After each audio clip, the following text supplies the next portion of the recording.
आज की कहानी का नाम है बीमारी या बहाना। अक्सर कई घरों में देखा गया है, जो फैमिली अकेले रहते हैं उन्हें दूसरों का साथ में रहना जरा भी पसंद नहीं होता और वह किसी ना किसी बहाने से घर में लड़ाई झगड़ा करते रहते हैं। ठीक ऐसे ही सुजाता जी ने भी किया। सुजाता जी अपने बेटे और पति के साथ शादी के 1 साल बाद से अलग शहर में रहती थी। शादी के 1 साल तक वह अपने ससुराल में रही। हमेशा ससुर जेठ जेठानी देवर देवरानी के साथ रहती। उनके बच्चे भी थे, जिससे सुजाता जी को घर का काम करने में बहुत डर लगता था। इसलिए वह हमेशा कोई ना कोई बीमारी का बहाना लगाकर घर का काम करने से बचती रहती।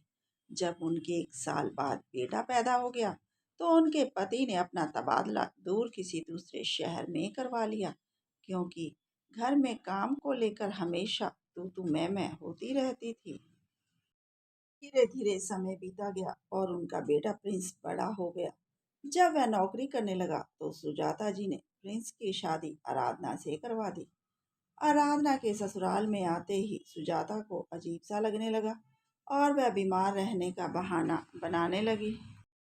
सासू माँ के बीमार होने के कारण आराधना को घर का सारा काम संभालना पड़ गया और वह रसोई को भी संभालने लगी।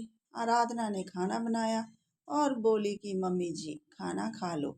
जब आराधना प्लेट में खाना परोसकर सुजाता जी के लिए उनके रूम में लेकर गई, तो खाने को देखकर सुजाता जी ने कहा कि आज सब्जी में इतना तेल क्यों डाला है? तू तो मुझे और भी बीमार कर देगी। आराधना ने कहा कि ठीक है मम्मी जी, आगे से मैं नहीं डालूंगी,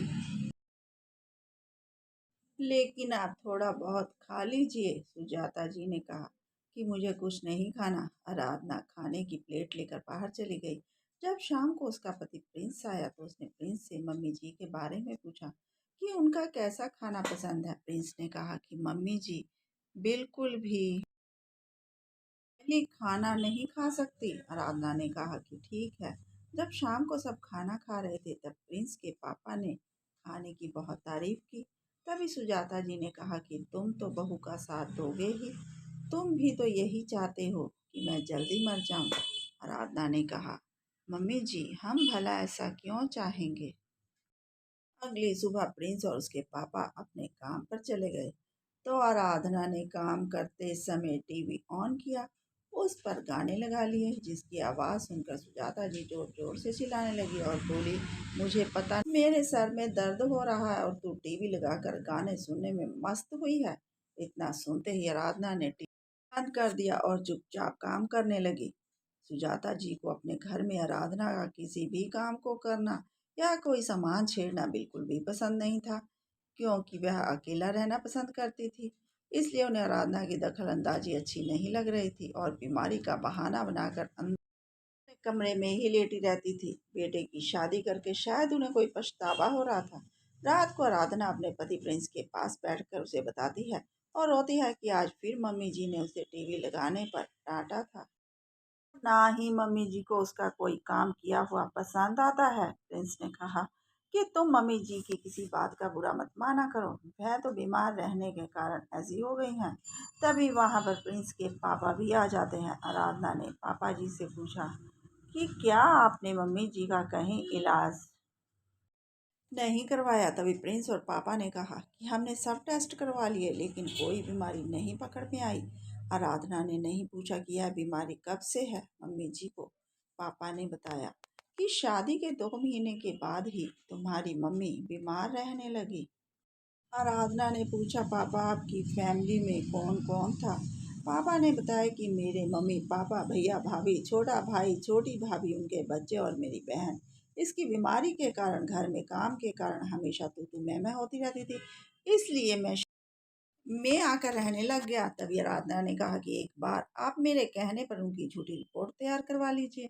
और दूसरे दिन प्रिंस और आराधना एक डॉक्टर के पास गए और झूठी रिपोर्ट में लिखवा लिया कि दोनों किडनी फेल हो गई हैं। और घर आकर सुजाता जी को रिपोर्ट दिखाई कि डॉक्टर ने कहा है कि आप बस कुछ दिनों की ही मेहमान हैं। यह सुनकर सुजाता जी जल्दी से पलंग पर से उठकर बैठ गई और बोली कि मुझे तो ऐसी कोई बीमारी नहीं है, यह डॉक्टर ठीक नहीं है, किसी और को दिखाओ। तभी प्रिंस और उसके पापा ने कहा कि तुम तो इतने सालों से बीमार चल रही हो, फिर तुम कैसे कह सकती हो तुम्हें कोई भी बीमारी नहीं है। सुजाता जी ने कहा कि जब मैं शादी करके आई तो इतने बड़े परिवार में मुझे सारा दिन काम करना पड़ता था और मैं पूरी तरह से थक जाती थी।